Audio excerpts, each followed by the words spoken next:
You're listening to Puma Podcast. Hi, I'm Franco Luna, Puma Podcast. You're listening to Teka Teka News. In this episode, I am alive because of community. When I was diagnosed in Jakarta in 2010, I had CD4 count of 20.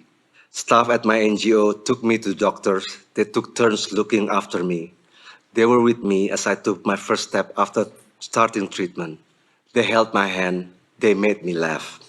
13 years later, I only have undetectable viral load, but the confidence to embrace life fully and proudly as a gay man living with HIV. I've been lucky. let's talk about the world's deadliest pandemic in recent history. And no, it's not COVID-19.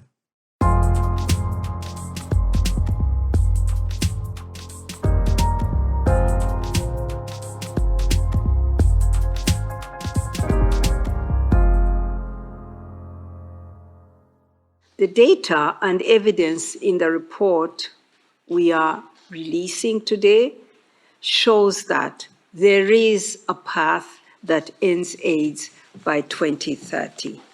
The path that ends AIDS is the same path that will help societies to be prepared for future pandemics, and that will also help countries to achieve the Sustainable Development Goals. You just heard Winnie Byanyima. She's Executive Director of the Joint United Nations Program on HIV/AIDS, or UNAIDS for short. And yes, you heard right. There's a world in which humanity completely eradicates human immunodeficiency virus, or HIV, and acquired immunodeficiency syndrome, or AIDS, just 7 years from now. Some countries are already making progress along that path that ends AIDS. For example, Botswana, Eswatini, Rwanda, Tanzania, and Zimbabwe have already achieved the world's 95-95-95 targets. What are those targets? 95% of people living with HIV in these countries know their status. They have tested.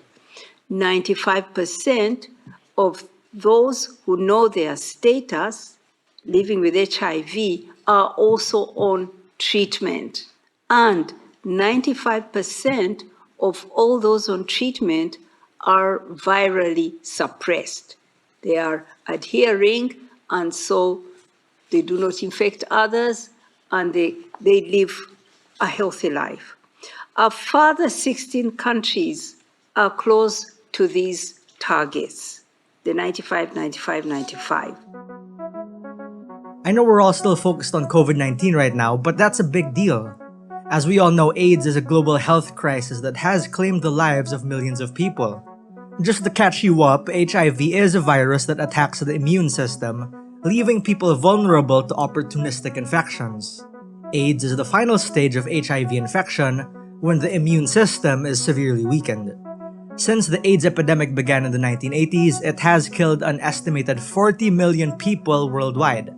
Winnie of UNAIDS was actually presenting the findings of the UN's Global AIDS Report for 2023, which found that treatment services are still not reaching 9.2 million of the 39 million people living with AIDS worldwide. But it's still our collective shame that in 2022, AIDS claimed a life every minute. It's still a killer, and sometimes the #1 killer in some countries, such as Mozambique. Our data shows that treatment services are still missing 9.2 million people. We still have to find those and get them on treatment. 9.2 million people living with HIV are not on treatment, and that includes 660,000 children. But on the flip side, there are a number of reasons to be optimistic about the possibility of ending AIDS by 2030. For one thing, the number of people living with HIV has been declining in recent years. An estimated 1.3 million people got hit with HIV in 2022, and that was good for a 38% decline in new HIV infections since 2010 and a 59% decline since the peak in 1995. And because of that, the number of AIDS-related deaths also went down by more than half between 2010 and 2021. Add to that the fact that over 70% of people living with HIV in 2022 had suppressed viral loads, and the light at the end of the tunnel starts to get clearer. There are a few success stories around the world that are worth highlighting, some closer to us than we realize. Take Thailand, for example. In Thailand, HIV prevention, testing, and treatment services are covered by the Universal Health Coverage System, and certified community-led organizations are reimbursed for providing services. The success of HIV programs everywhere is reliant on the voices and the reach of communities, including people living with HIV, key population peer groups, and other civil society organizations. They help drive demand for services. They mobilize political leadership. They serve people not reached by formal health systems. They monitor the quality of HIV services and co-create solutions with stakeholders. And they help create enabling environment that promote equitable access. Our government made commitment to ensure the inclusion of people living with HIV and communities most affected by HIV in AIDS response planning. That's Harry Prabowo, a gay man living with HIV. He is also program manager at the Asia Pacific Network of People Living with HIV. And this is the hard part now, because protecting ourselves from AIDS means protecting everyone from it. And for governments strapped for cash and resources, that's much harder than it sounds. More on that when we return, but for now, here's Winnie from UNAIDS again. So what this shows is that we are in a world where we are not yet on the path that ends AIDS. But we also show that we can choose to get on that path. It's a choice.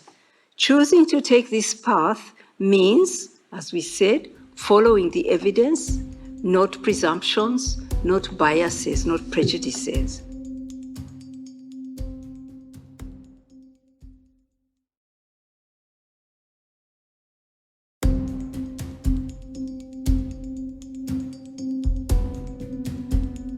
Now, of course, there are still challenges to overcome in the fight against AIDS. One challenge is the stigma associated with HIV. This stigma can prevent people from getting tested for HIV and from accessing treatment. Stigma and discrimination continue to be pervasive.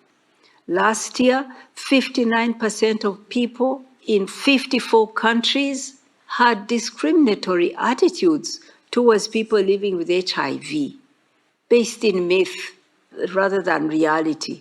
If I touch someone living with HIV, I will catch it. Absolute falsehoods, but these attitudes still drive stigma and discrimination. Funding for HIV also declined last year. Funding from both international and domestic sources. It was at 20.8 billion globally, instead of what was expected, what was needed, 29.3. And stigma isn't just what people think of this marginalized group culturally. It's also what government policy says about them. And the report actually recommends that countries do away with harmful laws that criminalize sex work, possession of small amounts of drugs, and even same-sex intercourse.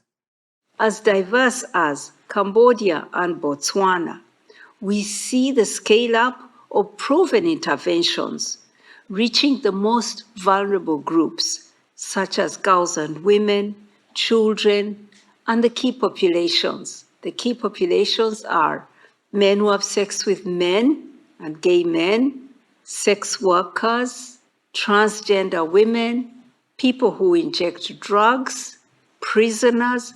Those are the groups we call key populations. Another challenge is the cost of HIV treatment. There is no cure for HIV, but there are effective treatments that can help people with HIV live long and healthy lives. With treatment, people with HIV can have a normal life expectancy.